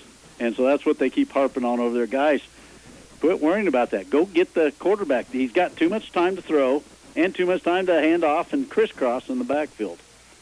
Now, offensively, they said they aren't talking that. They're talking more about stopping us than putting points up on the board. And how do you do that? You know, you haven't been able to do it at all in the first half. It'll be interesting to see what kind of adjustments do you think Riley County will try to do. I think they'll try to air it out a little bit more. I think they've seen that there's some possibilities there. Defensively, I don't know. They haven't been able to stop. We haven't had a loss of yardage yet, I don't think. We've only punted the one time, so they know that there's issues with that. Who do we stop? You want to stop Coombs? Go ahead. Gower will get you. You stop Gower, Traylon Gross has become a bigger factor, and now stop all three of them. Sides runs it for a touchdown. I was going to say, we talked all season that, Trey Sides is a very capable runner. And they haven't used him that much. No, he carries out his fake so well that when he does carry it, you're just like, uh-oh. Yeah. I missed my assignment because... I think last year by this time he probably had 5 or 6 touchdowns. Yeah. But they're being smart. They're not getting him hurt. Every time a quarterback runs, he can get hurt. Yep, you get a little ding here, a little ding there, and it can affect your throwing or your running motion and whatever. But I expect the Panthers to stay with their first unit at least going into, at least I'd say halfway through most of the third quarter, if not into the fourth, don't you think? I agree. And I think it'll, if they don't score anything in the third quarter, then I see you start subbing your offense in. Probably not as much your defense, just make sure. Then if they score right off the bat, no, nothing changes. We go whole hog and put some points up. Now, I gotta say this. Nobody can ever accuse you of not having a soft spot for kids. Stewart gave up his heater for the kids next door because they were freezing, because they're on the outside of the press box, and their outside door keeps coming open, and it's cold over there. It is. It's not even bad here right now, even though you do notice the heater being gone. But Stewart gave up his heater so the kids from Riley County could get warmed up a little bit. And as soon as I turned it on, they're like, oh, my gosh, it's warm already. I said, I'm giving it to you. We're going to take it back when the game starts because Jay and I are pretty important in this box. So, I felt bad. They said, everybody's saying, oh, thank God it's not windy, but it's cold. Yeah. What little wind there is, it does have a definite bite to it. You can tell that winter's just around the corner. And not a lot of people moving because it's so icy. It was a little wet and icy. Now it's just icy. Well, it did snow here. It snowed a little bit, just enough to collect on things that weren't warm, like metal. It stuck, and we had seen Keith Sides out here before the ball game sweeping some of the bleachers off just to get the snow off. But that's the one negative of the old wooden bleachers held heat a little bit. Yeah. These metal ones, zero heat. So both teams are back out onto the field, warming up. They have put a few minutes back up on the clock, but it's my good Samaritan is over. I'm going to go get our heater. Okay. So he held out as long as he could, folks. And so as the Panthers are going through their warm-ups here and trying to get everything loosened up, again, they lead by the score of 34-0 over the Falcons here at halftime. As now we'll try to get this thing plugged back in here. Oh, gonna have to get down here all the way, I'm afraid. But they did ask if they could keep it. They said, "Mom, can we have that?" And I said, "No." Well, at least they asked. Yeah. I thought you might have to arm wrestle for it, but I could take all three of them if it comes down to a heater. There you go. All right, so both teams are back out on the field. The Panthers are already out on the field, ready to kick off, as Riley County does have a little bit of an advantage because they will get the ball back here. So whatever adjustments they've made, if they can get it to work right out of the gate, they might get some confidence going. Well, and I thought them not trying to score really in that second, right before half, because if they could have got even a field goal and then you come out and get the ball, you're turning the game around by a third. That's exactly right. We do have a score. Hoisington is leading Cimarron by the score of 14-0. Sabetha is winning big in their game, 34-7 at half. They were the other game that started. Now the kickoff comes down, caught at about the 15, 20, looking for some rain, 25, trying to bounce to the outside. Corella and dropped right about the 26-yard line, so Riley County will start 1st and 10 from that point. There's a short kick. The second back guy was going to hand off to the deep guy, and he said, nope, you take it. So Riley County will have the ball to start this second half. We'll see what kind of adjustments they have made, the coaching staff have made, and the Panthers come out with their starting defense. The moon is out. Not a full moon, kind of a foggy moon, as it's kind of a little foggy, but now Riley County has the ball back. They throw the quick pitch out to the far side. He catches it, dives ahead, gets ahead for a gain of about 5, gets it out to about the 31-yard line. So let's call it 2nd and a short 5 for the Falcons. Kind of that pass we said that's hard because as soon as he snaps it, he turns and throws it, and then that guy tries to get any yards he can get. If you play him close, he'll pump it and go deep. So now they stay in the what's called the full house or the T formation as quarterback takes the ball, hands it off to the first back, coming through the line, and he doesn't get hardly anything. Maybe got back to the line of scrimmage as the middle of the line, Panther line, collapses on him as Chris Van Kooten gets up along with Noah Van Kooten, and it's going to be 2nd and the same 5-yard. You can really see how this offense is tricky because their gaps are real tight. And then, like you said, they form a triangle with the quarterback in the middle to where he can either run it, turn, or just direct snap it. There's so many options off of this. So it's 3rd and 5. They really need to pick up some first downs here to get back in this ball game. Now they go back, everybody in tight, spread out a little bit to the far side. Quarterback takes the ball, wants to throw it. They run the shuttle pass. It's boxed up and dropped right there, going nowhere. As the Panthers, looks like Chris Van Keeten might have dropped him right away on that one, and it brings up a punting formation for the Falcons. He must have got a lot of dirt in his helmet because he's trying to clean it. He must have been nosedived into that. That shuttle pass only worked the one time, but they keep coming back to it. So the Panthers have their punting receiving team in as Thompson and Ty Sides go back. Riley County is in punt formation. They get the ball back. They punt it down, and the ball's coming down, going to bounce, and going to take a sideways bounce and goes out at about the 27-yard line. Well, we've got the same problem as we have at Larned. They've got one guy coming down. No one's touching him. We have a Panther running beside him. If he would get a block, we could get a return, and I think we'd get a yardage, if not pop one. So the Panthers will come out on the field. We've got 10:05 and counting. As I was told that they had punted maybe 6 times in the last 4 or 5 games, and their crowd and their fans are just surprised that they've already punted more in this game than they did the last 3 or 4 games put together. Panthers send Juneman to the near side. They go to the wishbone. Now they patch the ball back to Coombs. Coombs looking for some running room. Cuts inside. Breaks out. Now wants to run over somebody. And he's still on his feet. A late flag. So let's see what there we got. Holding on the Panthers. So that's going to wipe that out. As now, let's hope the officials don't take control of the game in here in the second half, as it was pretty much penalty-free in the first half. 2 penalties per team. Maybe they'll decline it. So that's going to back the Panthers up, I imagine, all the way back to about their own.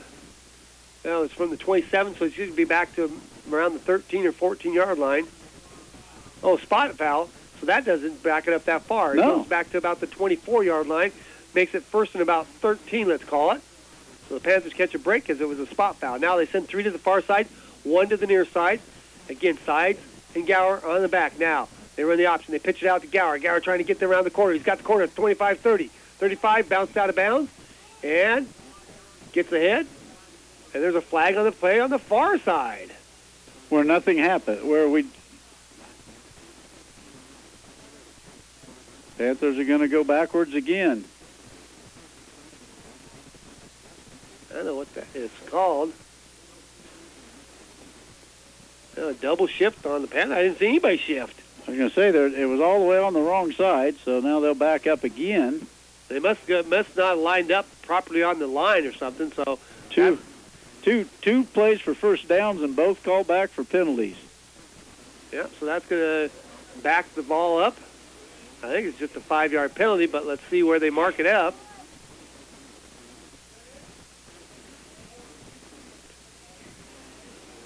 So they do mark the ball back 5 yards, and it's going to be first, and let's call it about 17 for the Panthers.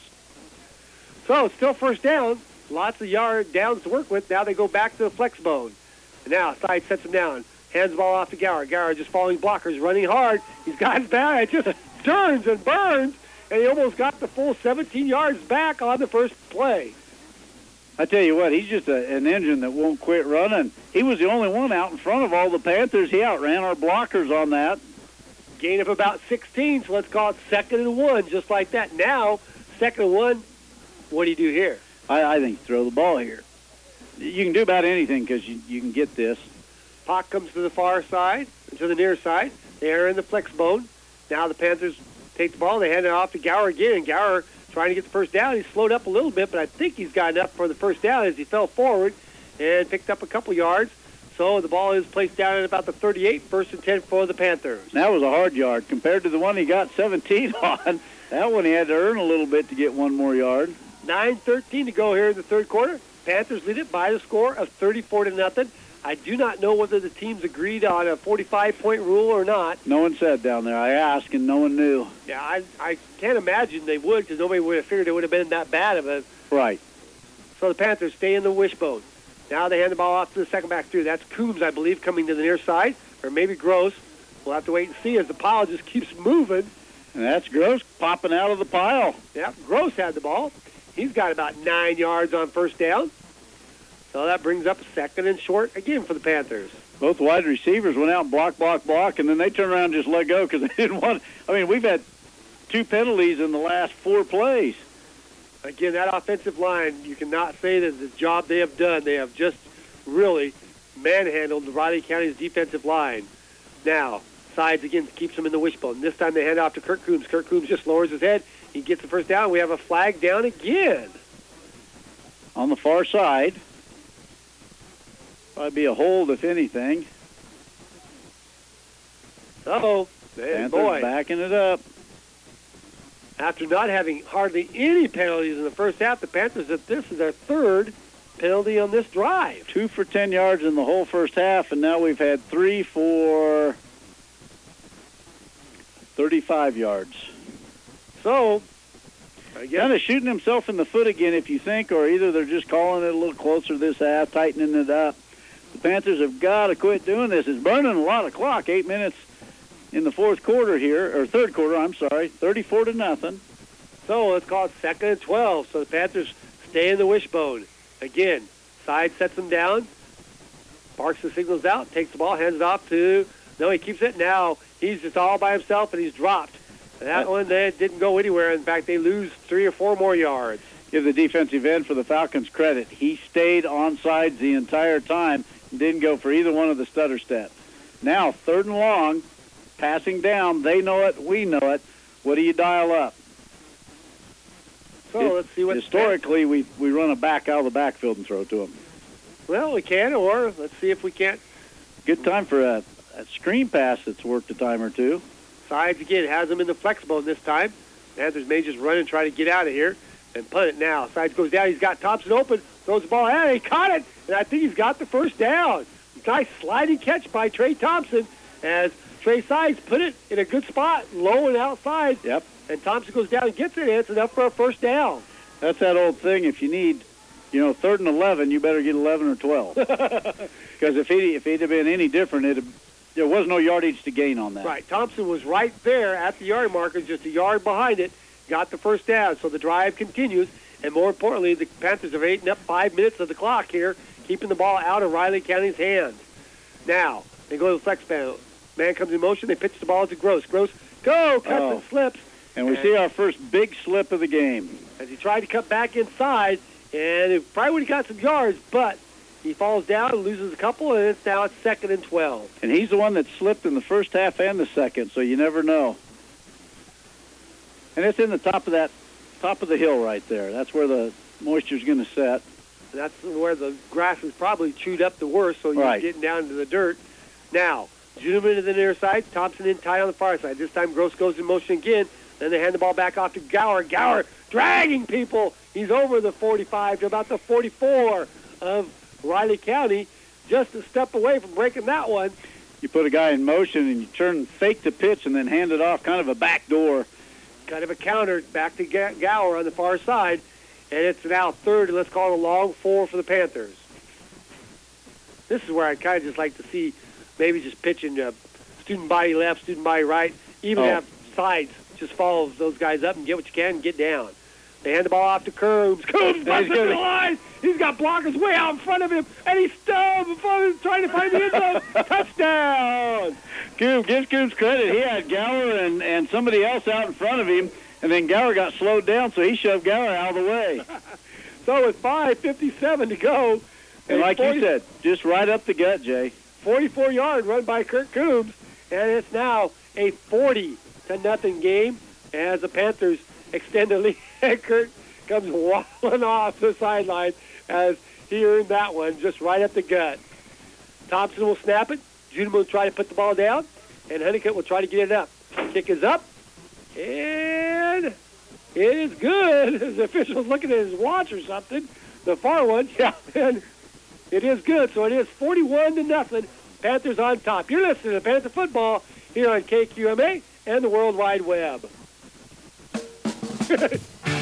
On the air and on the web. You're listening to Phillipsburg Panther Football on KKN, KQMA, and on KKNKQMA.com. We'll be following the Panthers on their Kansas Class 3A playoff journey thanks to the support of the proud Panther booster businesses. They include, in part, Farm Bureau Insurance, Shane Kinter, your agent, Next Tech, the preferred choice for business IT solutions, and Pizza Hut in Phillipsburg. Keep it here for more coverage of the Panthers 3A playoff run on KKN, KQMA.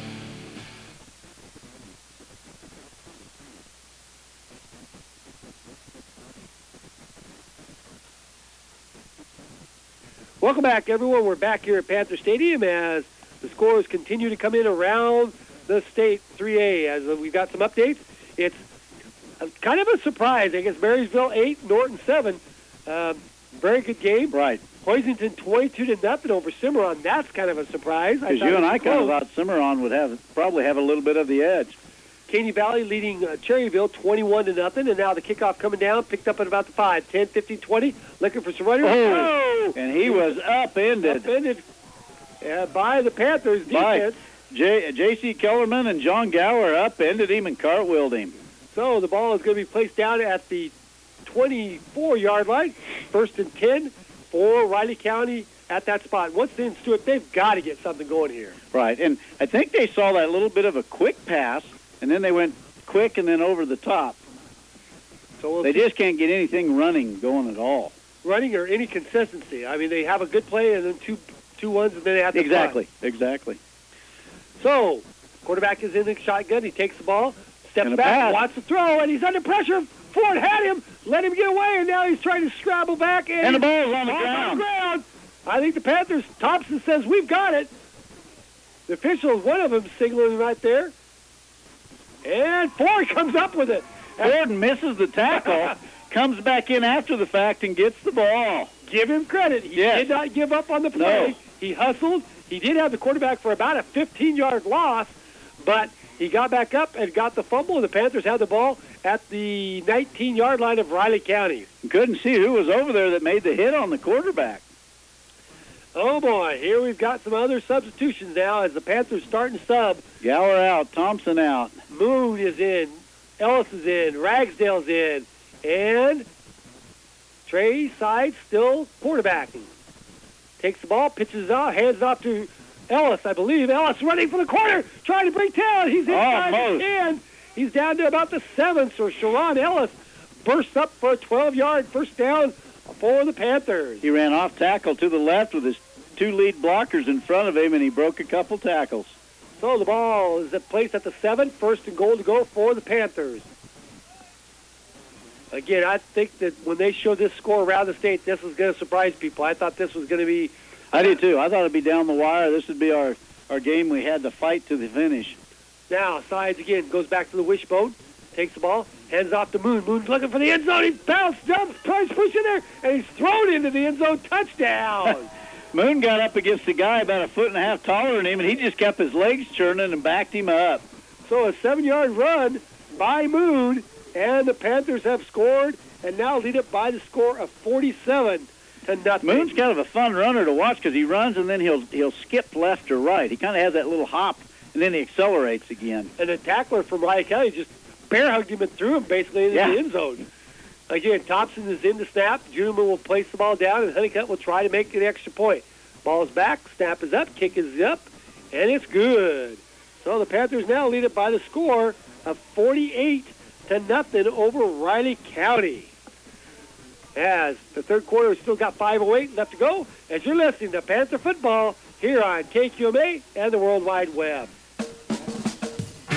You're listening to action of the Kansas Class 3A playoffs here on KKN, KQMA, and on the web at kknkqma.com. Tonight's action features the Phillipsburg Panthers as we follow them on their postseason run. These broadcasts are brought to you by the support of proud Panther booster businesses. These boosters in part include D&K Insurance, Darren McDowell, your agent, the office of Dr. Ron Judeman, optometrist, and Mapeson Miller, LLP. Keep it here for more coverage of the Panthers 3A playoff run on KKN, KQMA. You're listening to action of the Kansas Class 3A playoffs here on KKN, KQMA, and on the web at kknkqma.com. Tonight's action features the Phillipsburg Panthers as we follow them on their postseason run. These broadcasts are brought to you by the support of proud Panther booster businesses. These boosters in part include Coombs Trucking, J&R HVAC of Phillipsburg, Whitmer Drug, and White's Food Liner. Be sure to thank these businesses the next time you visit, and keep it here for more Panther football on KKN, KQMA, and online at kknkqma.com. Welcome back as the Panthers kick off and bury the Riley County runner at about the 16, 17-yard line.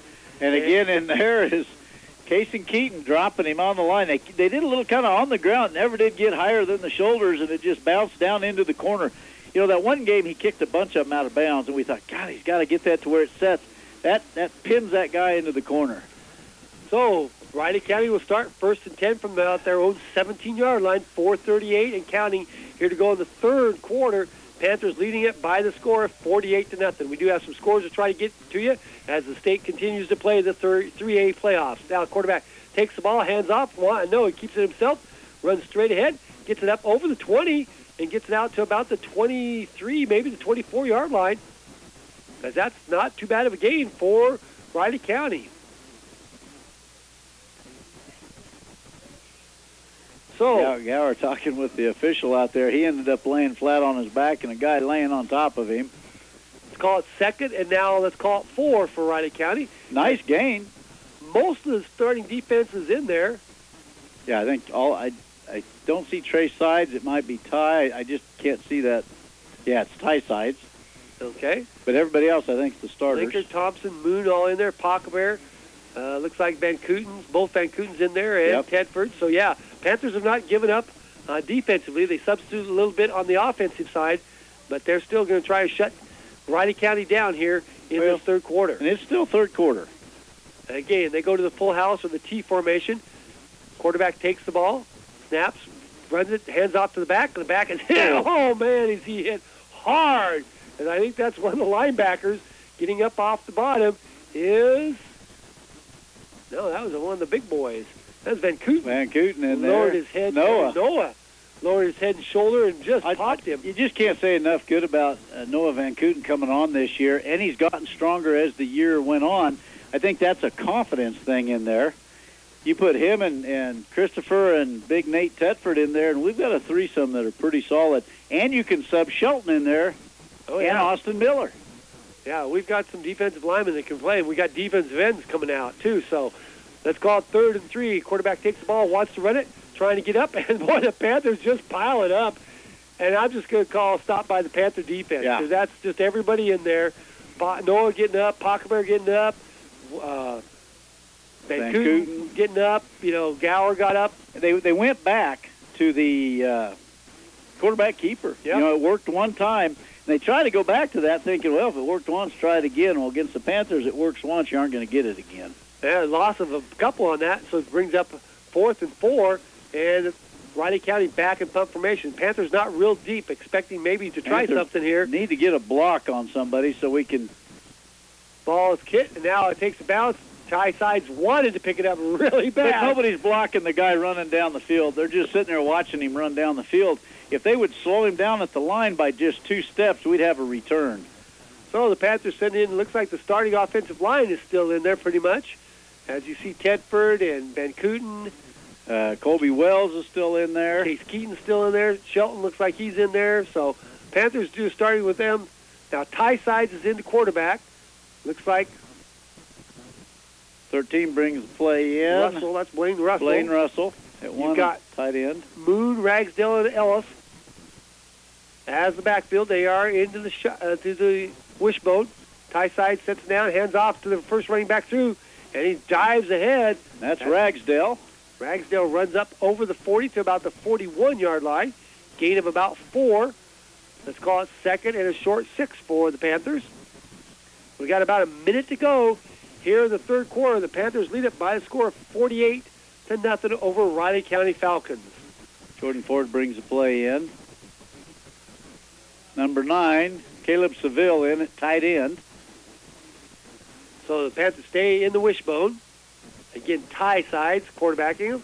Takes the ball, hands it off to Moon. Moon looking for some running room. Lowers his head, keeps his feet moving, and he's up over close to about midfield. You will have a first down for the Panthers. And again, we're starting to see some of that power that we heard about from Nathan Moon, that he won't stop on that first tackle. 28 seconds left. Nate Tedford coming out. So you're looking maybe start substituting some of the younger kids and some of the reserves. Don't know if they'll get this off. About 15 seconds left. 48-0. Panthers lead. Again, Ty Side sets his team down. Barks out the signals, takes the ball, hands off to Ellis. Ellis looking for some running room, dives ahead. Nice hard run by Sharon Ellis.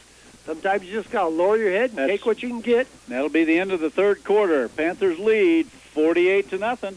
He gets about 3 yards on, but that, as you mentioned, the end of the third quarter. Panthers on top, big over Riley County, 48-0. You're listening to Panther football here on KQMA and the World Wide Web.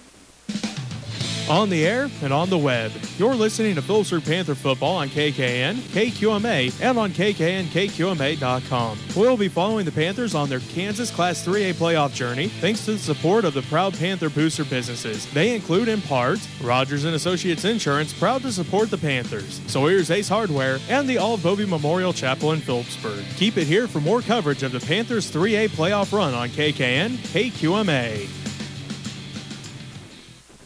You're listening to action of the Kansas Class 3A playoffs here on KKN, KQMA, and on the web at KKNKQMA.com. Tonight's action features the Phillipsburg Panthers as we follow them on their postseason run. These broadcasts are brought to you by the support of proud Panther booster businesses. These boosters in part include the Heritage Insurance Agency in Phillipsburg, Madison Motors, and Prairie Horizon Agri-Energy, LLC. Be sure to thank these businesses the next time you visit, and keep it here for more Panther football on KKN, KQMA, and online at KKNKQMA.com.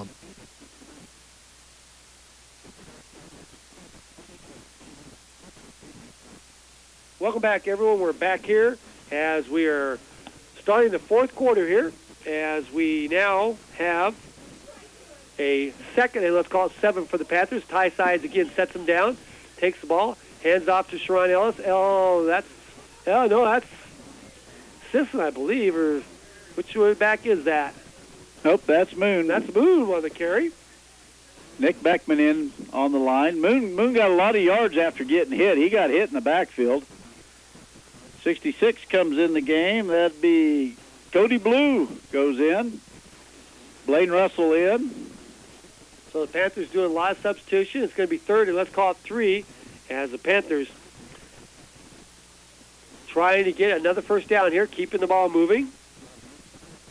Again, Ty Side sets him down. We've got 11:20 to go here in the fourth.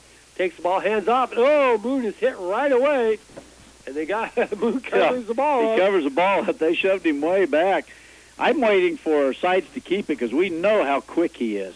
Yeah, this brings up fourth down, and we'll see whether or not the Panthers will punt it away here. As fourth down, and let's call it about 6 now. And Ty can do the punting. We've seen that before. Looking at some of the scores, it looks like Sabetha way over Murr Hill, 49-7. That's one of the bigger scores. Now Tyside's back to punt, and he does punt it. Low driving kick. It hits, bounces, and takes a little bit of a Panther roll, and will be dropped at about the 18-yard line. Riley County will start from that point. About a 32-yard punt. Didn't look good coming off. It was kind of a shank, but it rolled real well. Bringing you up to date on some scores while we have a chance here. It's Neha Central, the number one team, 20-0 over Pleasant Ridge. Silver Lake 21-7 over Mission Valley. It's Wellsville 20-0 over Humboldt. Gala 20-0 over Neoshaw. Now Riley County breaks out of the huddle, and we'll be ready to go here. A lot of subs in. Got Honeycutt in. Sharon Ellis in. Moon is the linebacker. Now, Penalty. Quarterback takes the ball, cuts up, and still on his feet, still running hard. Still on his feet. He's up over and is bounced out of bounds, but there's a penalty way back in the backfield. Let's see what that is. The defensive backfield. Yeah, that was right when the Panthers were subbing everybody in. I want to count. Do we have too many? What do you see? We'll have to wait and see. This is where we find our varsity contains the edge real well, and sometimes these guys don't. Illegal substitution, I believe, is the call. So I would think they would decline that penalty and take the first down because the ball is all the way out to about the 40-some. And that would be their first down this half. Clock's still running, so evidently the 45-point rule is in effect. That's good. That would make this game go pretty fast. Jack Johnson comes out. That's one I saw go in. Perry Lumpkin 13-0 over St. Mary's. Osage City leads Jayhawk Lynn 14-0. Caney Valley 21-0 over Cherrydale. Oh, they tacked the penalty on. After, yeah. So wow. That's a 15-yard penalty, but they tacked on after the play. So that moves the ball all the way into Panther territory at the Panther 48-yard line. Riley County has not been in Panther territory very often this game. Now they set the damn Sims down. Quarterback takes the ball, wants to run, and he goes right up the middle. Short gain of about 2. As the middle of the Panther defense does a good job. Ford and Tedford still in there. They get up off the bottom of the pile. Jordan Ford comes out. Blaine Russell in. Marysville still leads Norton by the score of 8-7. That's the end of the first. Well, that's a tight game. I thought the score would be close, but not 8-7. I thought it'd be 21-14 or something like that. Lorna 6-0 over Lake, and now the shuffle pass by the Riley County. Oh, they had him stopped, and he breaks out and still on his feet as the Panthers not tackling very well, the second unit, and he gets all the way down to about the 26-yard line. They had him for no gain, and he breaks all the way down to the Panther 26-yard line. First and 10 for Riley County as now Noah Van Kooten comes back in, and some of the other... Christopher Van Kooten comes out. Trey Thompson comes out. At this point, you want to pull your starters because if they score, we'll get the ball back and we'll run it out, run the clock out. You don't want anybody to get hurt. We've got a game Saturday. So, let's call it first and 10. This is the deepest penetration by Riley County. Quarterback takes the ball, wants to run. He's headed towards the sideline, being chased, cuts back up, and he's still bounced out of bounds at the 15-yard line. So it gets...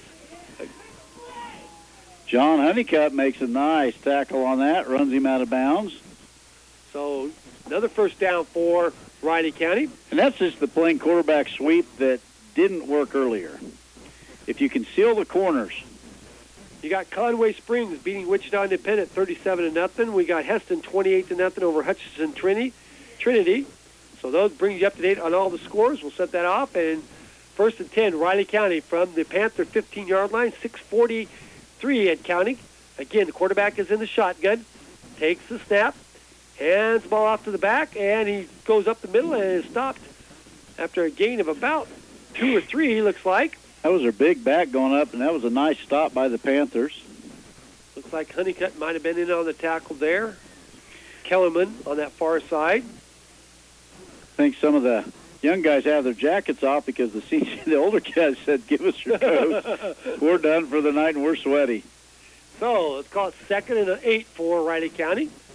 Trying to get on the scoreboard, trying to have some pride here. Now the quarterback fakes the ball, hands on, keeps it himself, running towards the end zone, and he's brought down at about the 4 by Ellis and Honeycutt. Yep. Genos in there, 31, looks like on the tackle. Yeah. So It does pick up a first down. So it's going to be first and goal to go from just inside the Panther 5. That's going to be tough on the second string right here to stop them. They've been able to move the ball fairly well. Clock continues to run. And now they're starting winding it up. I thought it was just continuing to run there. But the official... Now, quarterback takes a direct snap to the big back, lowers his head, and he's still moving. And I think they got him stopped at about the 1, maybe. As it's going to bring up second and goal to go from about the 2, looks like. They stopped him about the 2. Nick Beckman comes in for big Noah Van Kooten. I think Noah's seen the last of his days playing this afternoon, or this evening, I guess. 5-minute mark, 48-0. Panthers leads. Been all Panthers all night long. Again, Riley County breaks the huddle. They have their varsity starters still in there trying to get a score here on this Panther defense.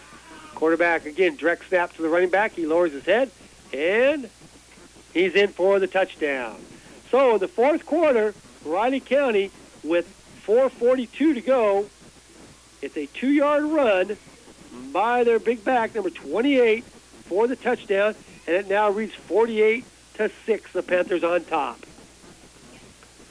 So we'll see what Riley County will probably try their first extra point. Oh, you say so, too. The Panthers take off running, but they're going back to get the field goal. Now we're waiting for the snap. Snap is back. Ball is placed down. Kick is up, and it is good. So Riley County gets on the board, and the Panthers now lead it by the score of 48-7. And Stuart, you keep your varsity in against your reserves. They bent, didn't really give up a huge play, quick score, made them earn it, but they did give up a score, and the Panthers now lead at 48. The biggest play was the first down, and then add the other 15 onto that. Exactly. That was a monstrous play that moved the ball way inside. Now Panthers going to do a kick or receive. Be the first time since the first kickoff, as Thompson returned it to about the 48, 45 in there. So good return on the first kickoff. We'll see what the Falcons do. Will they onside kick it? Will they kick it slow? This may be the last time we see the varsity in there. Not a lot of changes in any of the scores as we're looking at the scores on the scoreboard here as all the teams continue to lead. Not really. Do we know approximately what time the game will be Saturday? I would imagine. I want to say 2 o'clock, but that's just off the top of my head. In the middle of the afternoon, I would imagine, somewhere in there. We'll try to get it. Maybe it might be a night game since it's only 2 hours away, but we'll have to wait and see. I'm just trying to decide if I can work Saturday or if I'm taking Saturday off. Riley County has it teed up. They kick the ball down. It's coming down, and it's going to be caught by the Panthers.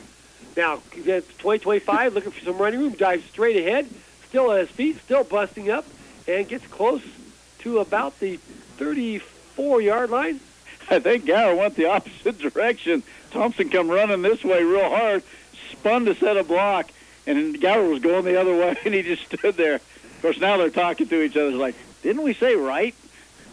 That was my right, not your right. Yeah. But, Gower's had 2 kick returns back, and what he does is gets it and goes. Oh, yeah. He just breaks that first little line, and he's gone. He finds one seam, and it's look out. He's not going to slow down. He's not going to change direction.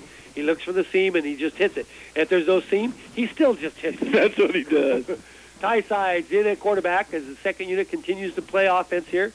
As they take the ball, pitch it back to the far back. That's Moon. Moon's got some running room. He's trying to make a move on the quarterback. And I tell you what, he made a first move on him and juked him.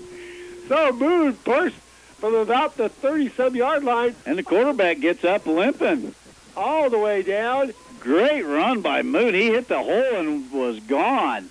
So Moon takes it down to the Riley County 36-yard line from about I'd say the 28, 29-yard line. So there's a burst of about 35 yards for Moon. Ty Sides comes out. I think Mr. Martin. He's back in. He's now in quarterbacking as Martin barks out the signals, takes the snap, pitches the ball to Ellis. Ellis wants to lose some running room on the far side, dives ahead, gets tripped up, and gets maybe a yard or 2 on the play. Clock's at the 3-minute mark. It'd be nice if these guys could score for the Panthers. Kind of even that score out. You scored against us, we're going to go down, but Nice thing is it's burning a lot of clock. Well, that's just it. Martin's trying to get his hands warmed up. He was on the sideline and said, I ain't playing tonight. Now he's put back in there as the quarterback. So 42, Quentin Conrad comes in for J.C. Kellerman, who's really had a good year, had a good game tonight. Really has. Jared Shelton still centering in there. So, again, Martin is the quarterback. We're 2:34 to go. Panthers hike the ball. They hand the ball off to Ellis. Ellis just trying to dive right ahead. And Ellis is kind of taking a beating. Oh, he took a hit on that one. He gets it back close to about the 40 or 35, 36-yard line. Cole Wenzel comes into the game. Now, Jared Shelton comes out. You know, he's kind of an unsung hero here. He really is. We've had very, I can't think of any bad snaps where it went over the quarterback between his legs. He's just been solid all year long. And then once in a while they put him in on defense. Yeah, and that comes from shotgun. He's not, just right. snapping the ball to the quarterback under center. Again, now, Martin. Oh, high snap, as we mentioned, the ball's on the ground, and Riley County has it. So you take Jared out, and that's exactly what happens. I didn't see who the center they put in. Usually it's John Bovey, but he's not out there. Okay. So 66 was out there. Oh, Cody Blue. So now we'll see what the Panthers send the defense out there as. Make sure we got 11 guys out there. Preston Gendos, Johnson, Ragsdale's counting heads. Riley County would probably like to put up another score here. And makes it look different. Yep. Now Riley County ends up with a wishbone. The quarterback takes the ball, running off, trying to get to the outside, and he's going to be brought down. But he gets ahead for a gain of about 5 or 6 yards. Clock continues to run. We've got about a minute to go here as the Panthers are trying to string this one out. And don't let them score anymore. Kellerman coming out of the ball game, and now you got Horn in there, I believe. Blaine Russell looks like number 13's in there. 43 seconds to go. They send one wide out to the far side. Quarterback hands the ball off to the big back. He's trying to get to the outside. He's got some running room, and he's got some wheels. Cuts back in, and he's going to get a touchdown. Panthers give up the big play. So, with 25 seconds to go, the Panthers give up. And it looks like about a 54-yard run.